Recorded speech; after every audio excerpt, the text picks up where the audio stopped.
Nós brincamos bastante aqui quando anunciamos, né, o quadro Teletrilhas para hoje. Vai ao ar daqui a pouco, é gravado. A gente falou sobre o André Kekia, né, que faz esse quadro aqui com a gente, o Teletrilhas, toda quarta-feira.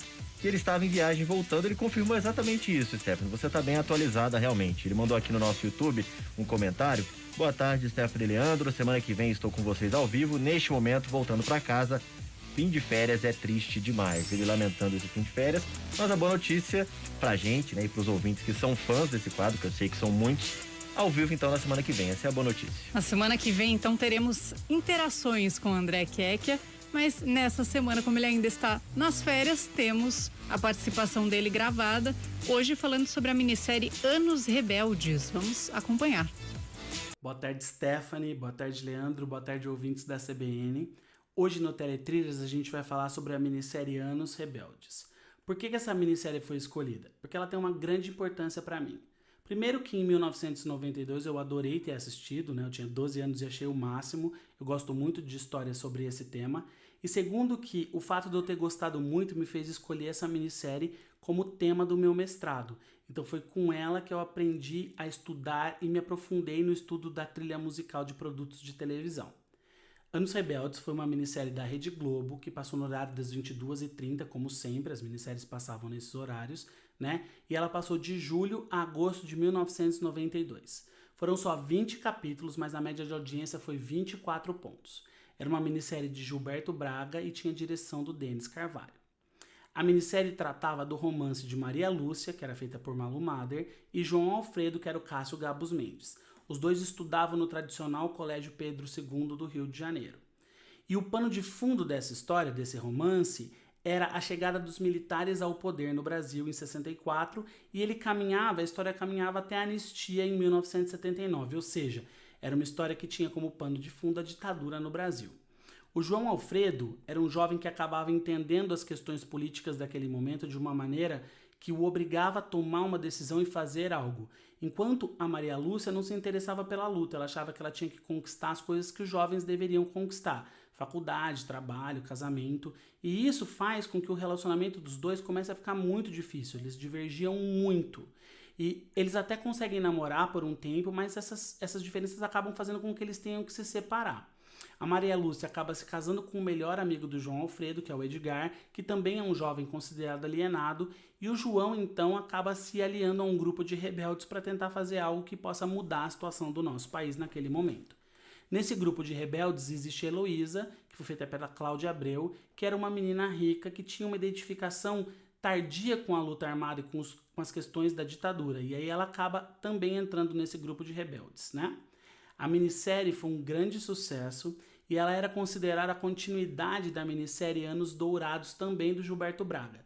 Mas não porque os atores ou os personagens vinham de uma minissérie para outra, mas sim porque ela tratava do momento seguinte de Anos Dourados, né? Anos Dourados falava sobre a inocência da década de 50 e Anos Rebeldes falava sobre a perda dessa inocência na década de 60. O Gilberto Braga se considerava um alienado no tema ditadura e ele teve que fazer um extenso trabalho de pesquisa para desenvolver a trama histórica da minissérie. Por isso, a minissérie está repleta de versões dramatúrgicas de histórias e acontecimentos do Brasil naquela época. A gente pode citar como um deles o fato do sequestro do embaixador dos Estados Unidos em 69.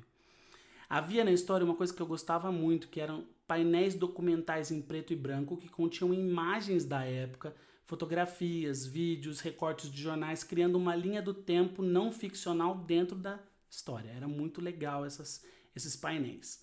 Anos Rebeldes fez muito sucesso e também foi premiada com um grande prêmio de crítica da PCA de 1992. Muitas cenas são importantíssimas dentro dessa história, mas para mim uma me marcou muito, que é a cena final da personagem Heloísa. Eu vou contar para vocês.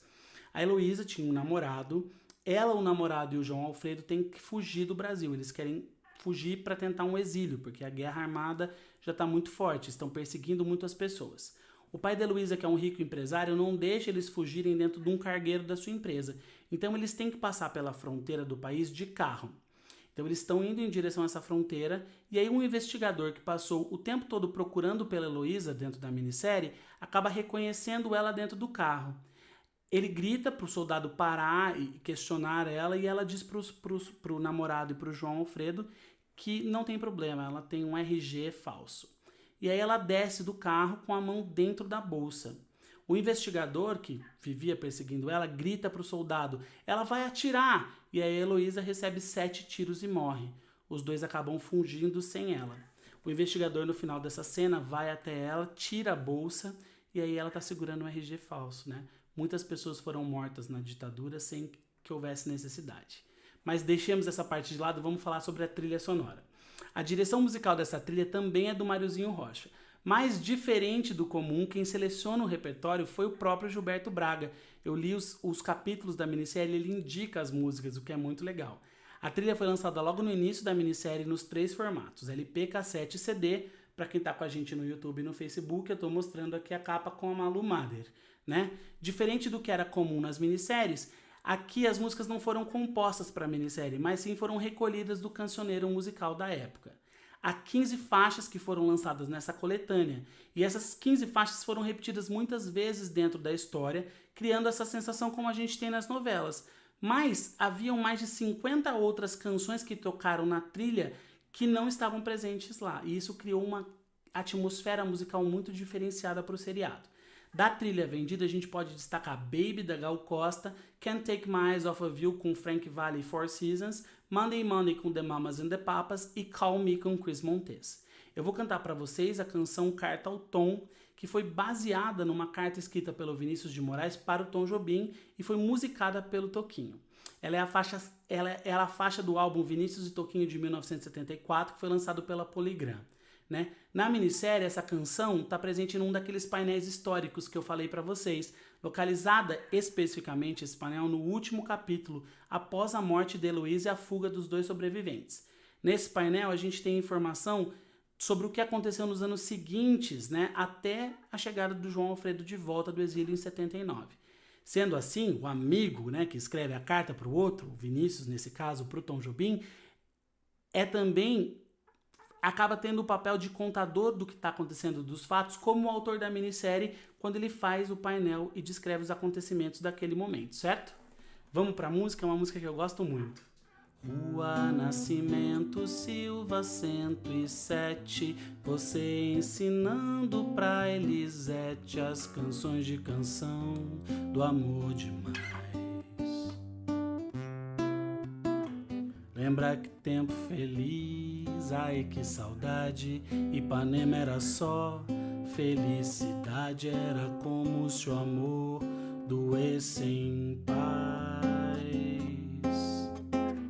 Nossa famosa garota nem sabia a que ponto a cidade turvaria esse rio de amor que se perdeu. Mesmo a tristeza da gente era mais bela, e além disso se via da janela um cantinho de céu e o Redentor. É, meu amigo, só resta uma certeza: é preciso acabar com essa tristeza, é preciso inventar de novo amor.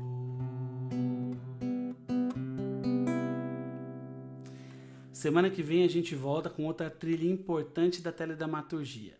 Eu fico aguardando o contato de vocês para me dizer que trilha você quer ouvir aqui no programa no meu Instagram, @AndréProfessorDeCanto. Um abraço à equipe e a todos os ouvintes da CBN. Até a semana que vem. Um abraço, André Keck. A gente que agradece você ter se disponibilizado, né, Stephanie? Ter gravado antecipadamente esses conteúdos. Essa foi a terceira semana, se não me engano. Terceira semana gravada, e na semana que vem ele já estará de volta aqui ao vivo, interagindo com a gente. Ele que mandou um comentário aqui durante o quadro, também no YouTube, vou trazer aqui para os nossos ouvintes. Na minha viagem para o Rio, ele disse, né? Eu fui na Rua Nascimento Silva 107, o local que eu canto na canção. Então, trazendo esse bônus, assim, da informação.